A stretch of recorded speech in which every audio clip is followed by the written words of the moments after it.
नमस्कार दोस्तों, आज इस वीडियो में बताने वाला हूँ क्लास 6 चैप्टर 1 साइंस है यानी कि विज्ञान।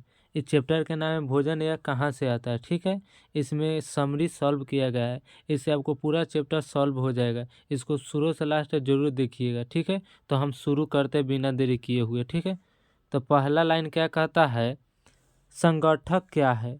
तो भोजन बनाने के लिए हमें कई चीज़ों की आवश्यकता पड़ती है जिसे हम संगठक कहते हैं। यानी कि जो भोजन बनाने के लिए हमें चीज़ों की आवश्यकता पड़ती है ना, उसी को हम संगठक कहते हैं। जैसे मान लीजिए सब्जी बनाना है तो उसमें हमें क्या क्या जरूरी पड़ेगा, कच्ची सब्जियाँ जरूरी पड़ेगा, नमक जरूरी पड़ेगा, मसाला, तेल आदि चीज़ों की ज़रूरत पड़ेगा, तब जाके यह सब्जी तैयार होगा। तो उसी को हम क्या कहते हैं, संगठक कहते हैं, जो चीज़ों का मिलाते हैं। ठीक है, अगला लाइन कह रहा है खाद्य पदार्थ के स्रोत, यानी खाद्य पदार्थ के स्रोत कौन कौन से हैं। तो खाद्य पदार्थ के स्रोत जिन जिन चीज़ों से हमें अपना भोजन प्राप्त करते हैं उन्हीं को खाद्य पदार्थ के स्रोत कहते हैं। कहने का मतलब हम जौन जौन चीज़ों से जिस जिस चीज़ों से हम अपना भोजन प्राप्त करते हैं उसी को हम खाद्य पदार्थ कहते हैं। जैसे पौधा से हम गेहूँ, धान, दाल, सब्जी तथा फल आदि प्राप्त करते हैं। ठीक, जंतुओं से दूध, अंडा, मछली, मांस, घी, दही तथा पनीर आदि सब ये जंतुओं से मिलता है। तो यह सब कहती है खाद्य पदार्थ के स्रोत है। तो ये हो गया। अब आगे बढ़ते हैं, खाद्य पदार्थ के स्रोत है। ठीक है, अगला लाइन कहता है भोजन के रूप, यानी भोजन के रूप में हमें कौन सी आवश्यकता। पौधे हमारे भोजन का एक मुख्य स्रोत है। पौधा क्या है, भोजन का हमारे मुख्य स्रोत है। अब आगे देखते हैं, आगे कह रहा खाने योग्य भाग, कुछ पौधे के दो या दो से अधिक भागों को खाने योग्य होता है। यानी कुछ ऐसा पौधा है जिसको दो या दो से अधिक भागों को हम खाते हैं। ठीक है, जैसे तना, जड़, फल,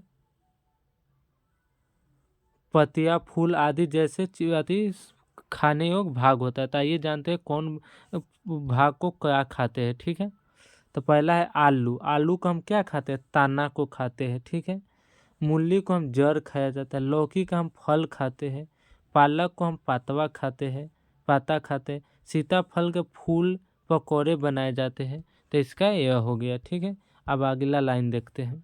आगे का लाइन कह रहा है अंकुरन बीज से शिशु पोचे के उगाना अंकुरन कहलाता है।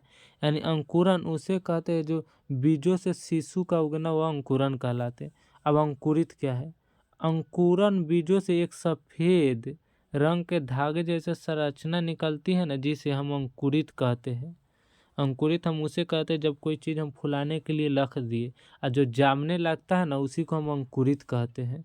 अंकुरन उसे कहते हैं जो हम चीज़ों को फुलाते हैं। ठीक है, अब मकरंद क्या है, मकरंद मधुमक्खियों द्वारा इकट्ठा किए गए फूलों से यानी मकरंद यानी मीठे रस एकत्रित कर छत्ते में भंडारित करती है, जब जो बाद में शहद बन जाता है। यानी मकरंद हम उसे कहते हैं जब मधुमक्खियाँ फूलों से अपना मीठा रस निकालते हैं और एकत्रित यानी एक लिए जमा कर भंडारित करता है और बाद में यह शहद बन जाता है। ठीक है, अगला मधुमक्खियों द्वारा भंडारित भोजन को हम शहद के रूप में उपयोग करते हैं।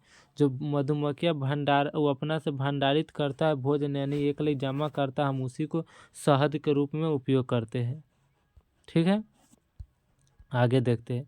आगे कह रहा है खाद्य स्रोतों के आधार पर जंतुओं के 3 वर्गों में बांटा गया। जंतुओं को कितने वर्ग में बांटा गया है, खाद्य के स्रोत पर। ठीक है, तो पहला शाकाहारी, जो जंतु केवल पादप खाते हैं उसे हम शाकाहारी कहते हैं, जैसे हिरन, गाय, बकरी, खरगोश आदि हो गया।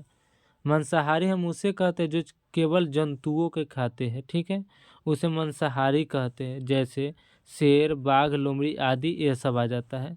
उसके बाद सर्वहारी हम उसे कहते हैं जो जंतु पादप दूसरे प्राणी दोनों को ही खाते हैं, उसी को हम सर्वहारी कहते हैं। जैसे मनुष्य भी हो गया, कौवा हो गया, कुत्ता हो गया आदि, यह सब सर्वहारी का उदाहरण है।